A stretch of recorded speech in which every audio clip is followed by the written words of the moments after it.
No, I probably started out when I first became injured with a list of things that I could complain about. But because that didn't bring me any satisfaction, I had to learn some simple techniques. At first, I didn't even believe, especially when they were recommended for me to relax, to pray, to keep the faith. Oh, that was always a big one. Hey, keep the faith. In what? In what? God, he has a strange sense of humor. I don't get this. So for me, it's still evolving what the techniques I use. One of the simple techniques I can offer to you right now off the bat, that I'm sure you've done it billions of times, is get still, right? Stop to tell somebody that was paralyzed, right? Hey, get still, breathe, just breathe for a minute. Just be still for a minute and observe that with no judgment. You're not judging yourself. You're not even judging me right now as far as this sick that I'm giving to you, because I'm asking you to trust me to do this, that you will do it. And then just be honest with me. What did you feel when I asked you to get still, breathe just for a minute? What did you feel with your body? Did you feel your muscles relaxed? Did you feel physical sensation? Did you feel any tingling? Because that's where you begin. That's where I began, was to stop trying to figure it out in my head and then to let it go, to admit that I didn't know, to admit that I need help. And those people started popping up in my life. They did. They started popping up in my life. And I counted it as coincidence. Later on, I see it as a purpose. As a purpose. I know you're probably not there yet, but for me, those are some of the basic things: meditation and believing in something that's greater than yourself. Because we're not always going to know all the answers. We're not going to figure this out all in one day. That we're going to need some help with this. And a higher power comes into play. So first things first, you have to get to a point of acceptance, and you have to also give yourself the time, because everybody has a different timetable for that acceptance.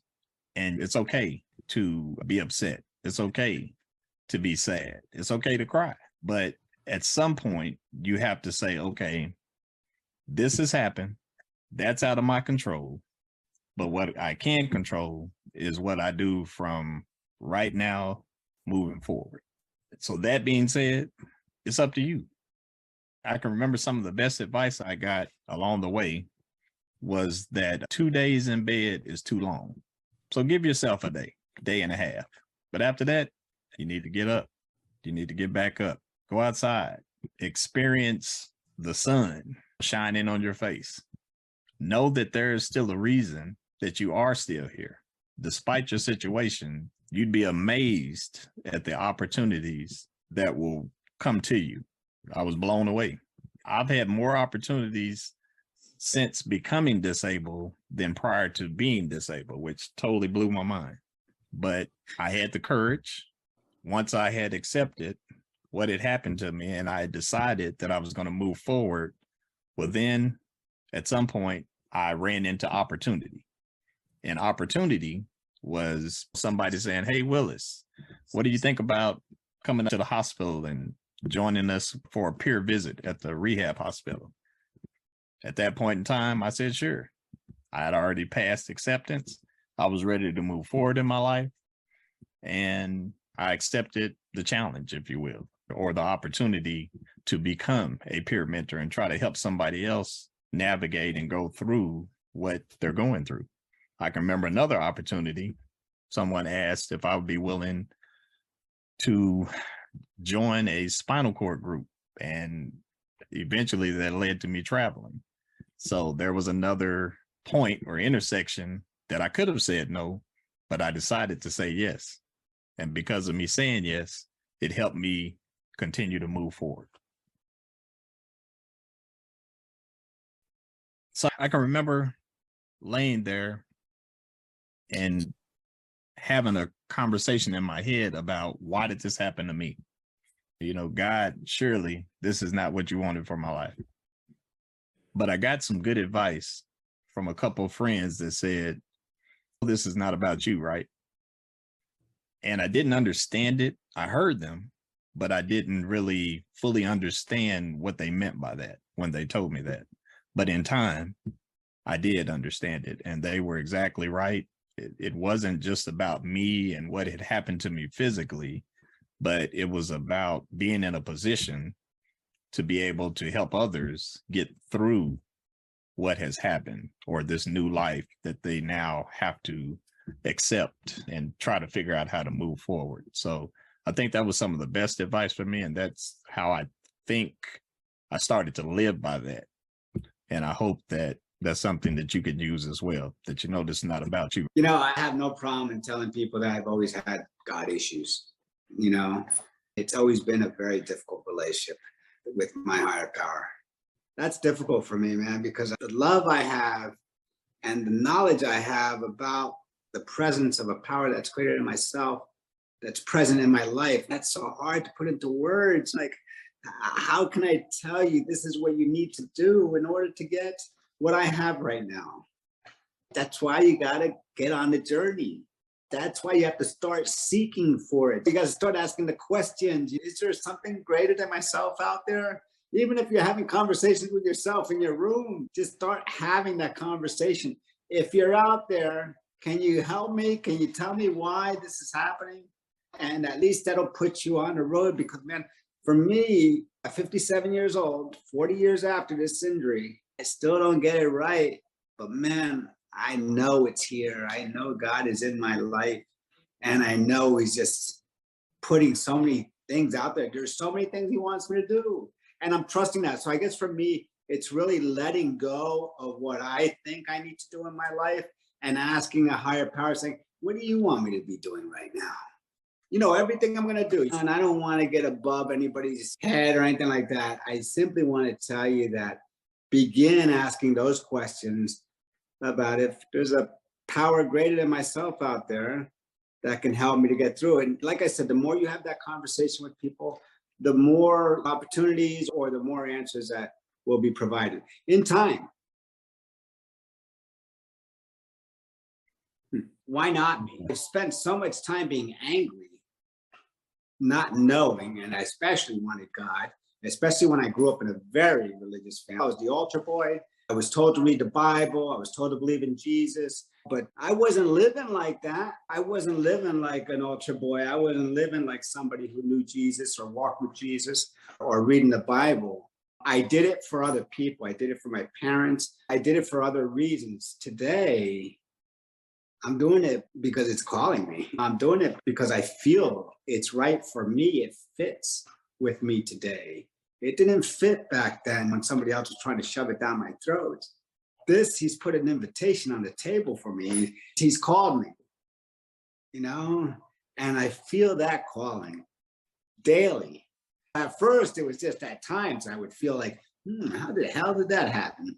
That was lucky. Ooh, that's a coincidence. No, I had more and more of those experiences. And I believe today that there is something within my life, something within me that's been a gift. I heard this one amazing speaker just not too long ago say, do you want this to be a gift or do you want it to be a burden? You choose, you know, and again, it all goes back to how you're going to think and feel. That's going to bring some changes. And if it doesn't bring changes, then find a way, then do it again, or at least make another decision. I heard one person say to me, if your God's not loving and caring, you should go find another God. So find those values that you want in your life and look for a God that's going to help you to achieve those values, those standards that change. So why me? And I think that you have to get to a certain point that you believe that this is not just about you and about what's happened to you. And once you can allow yourself to start believing that, is it possible that the reason that this happened to you is bigger than you, that you have the ability to help someone else? At some point, I think I started to think, why not me? And I started to accept the fact that what has happened. That at this point is totally out of my control. But now switching from why me to why not me, it empowered me, and it gives me the ability to know that I can still do things. I can still help. I can still be active. I can still do some of the things that I've always wanted to do. I'm still making a list of those things I want to just experience, and think that I allowed myself to understand that I'm still here. So why not take advantage of that opportunity? For me, I had to learn how to undo a lot of things. I had to let go of things that were so concrete to me mentally, that were just my definitions of right and wrong, you know? And you get so sick and tired of being sick and tired, that I became so sick and tired of being sick and tired of not knowing anything or not knowing whatever, just beating myself up over it, you know? That's why I had to really understand this word surrender, because I always seen the word surrender as a weakness. Oh, surrender, man. You fight to the death, man. You fight, you know? Both those things are true, but there does come a time where you have to surrender in order to achieve. You have to surrender in order to win sometimes. Coaches, when they're teaching their players how to win, they're also teaching them to learn from those losses, because when they do lose, what do? They get back in the gym, they take a look at their mistakes, they take a look at what they didn't do, you know? So for me, it's a whole new process of letting go and surrendering. What that looks like to me today is letting go of the knowing. I don't have to know right now. I can just be with what it is that's in front of me, even if it's not what I want, because I know I'm in the process. I know it, that for me, that higher power, the why me, I'm in the process of learning all that stuff. And the reason I'm still here is because I'm still learning that. So it's not over until it's over, you know? At some point, I learned, and I guess decided, that the sooner I surrendered to this process, to what had happened, the sooner I could move forward. And that was really important for me, because it kind of shortens the time in which you go through what I'd call the roller coaster, the up and downs of your emotions. And you just have to take a stand and then say that, you know what, I choose to move forward. I can't control what has happened, but one thing I can control is what will happen. And from that, I think that you just have to look at the things that you're going to encounter as obstacles. And there are many ways to get around an obstacle. You can go over it, you can go through it, you can go under it, you can go around it, but you have to figure out what's the best route for you and go from there. You have to understand that this takes time. You have to be patient with the process and give yourself the time you need to get back to being yourself.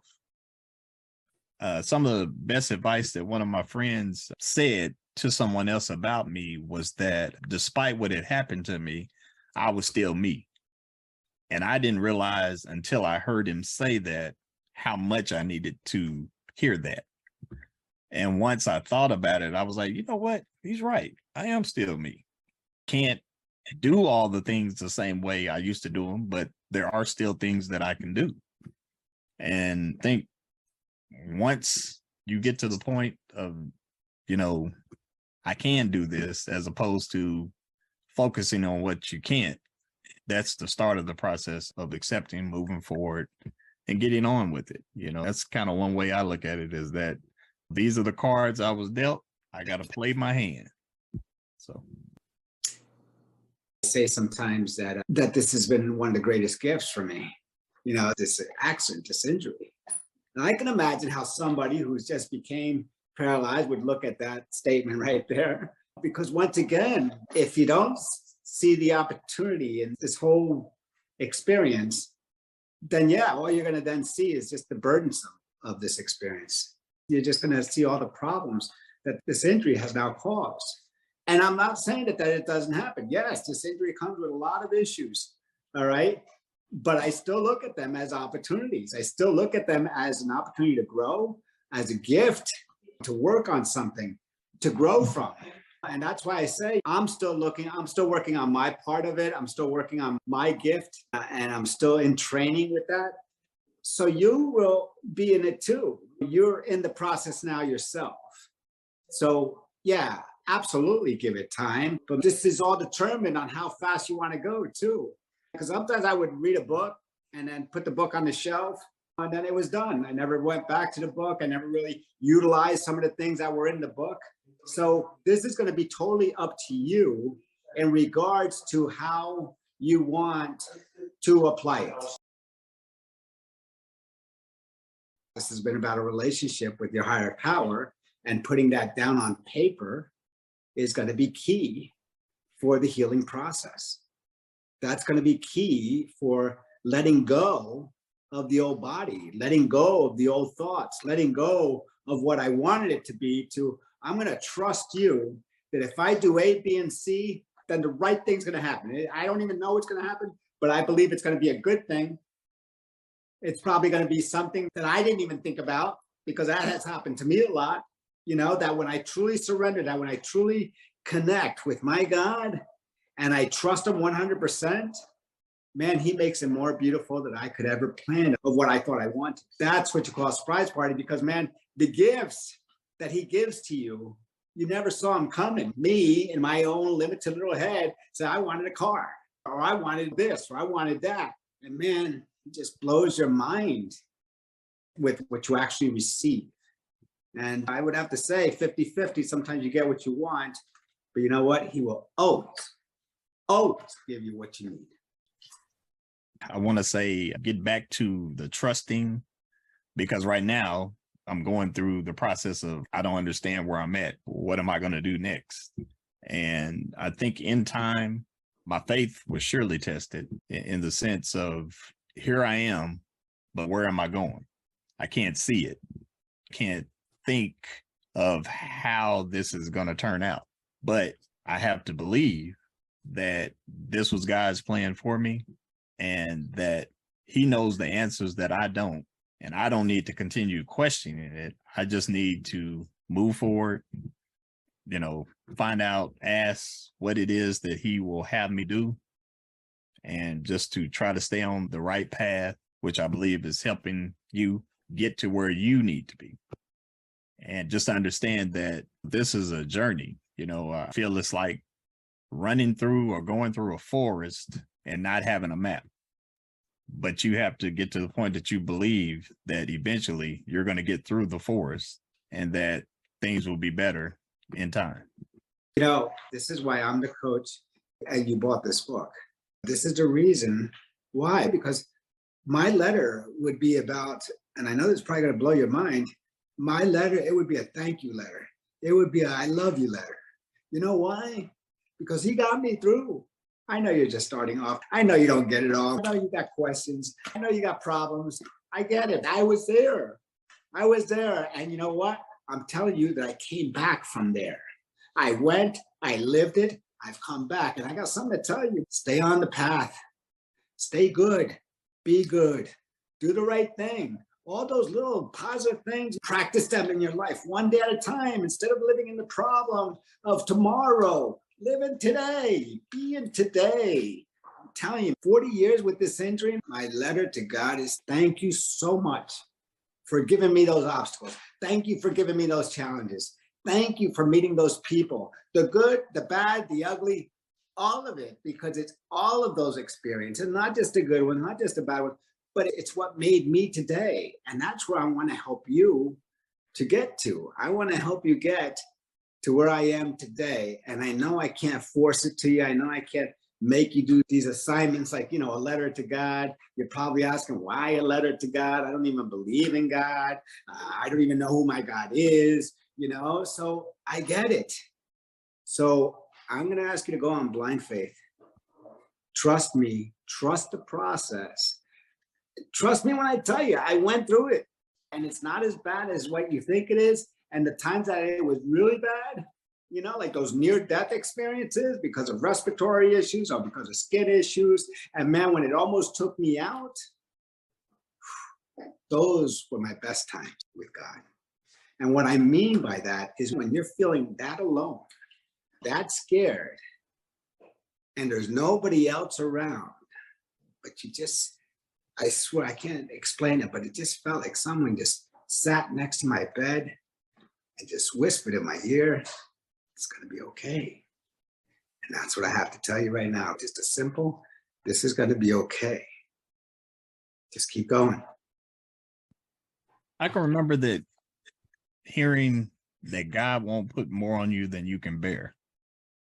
And I remember I struggled with that. I had trouble trying to process that after my accident.